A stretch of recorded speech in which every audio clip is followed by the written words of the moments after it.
Eliza, direktahang umaming gusto niya si Miguel. Ang tindi ng naramdaman ni Miguel para kay Eliza. Matapos niyang magtapat sa kanya pang nasabing kung saan siya magiging masaya ay masaya na rin siya.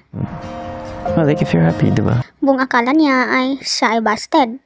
Minimake sure ni Eliza kung ano ba talaga ang naramdaman ni Miguel sa kanya, kaya't natanong niya kung ano ang kanyang feelings para sa kanilang dalawa.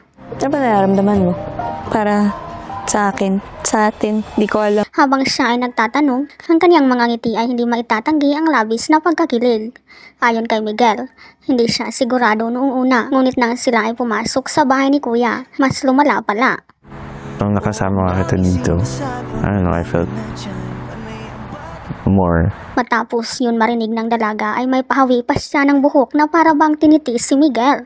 Sabay ngiti na nagpapakita kung gaano niya kagusto ang narinig.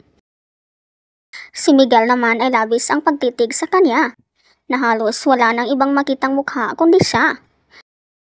Inamin din ni Eliza na bago siya pumasok sa bahay ni Kuya, siya ay nakukonfuse din sa kanyang feelings para sa aktor. Magulo na rin naman na sa akin. Habang kanyang sinabi iyon, nakangiti si Miguel na parang alam na ang sagot mula sa dalaga.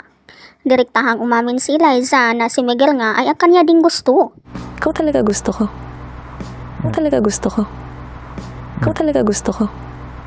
Alam na din pala ni Miguel na siya ay gusto niya. Yeah, I know. Alam ko din yun. Nakangiti ang dalawa.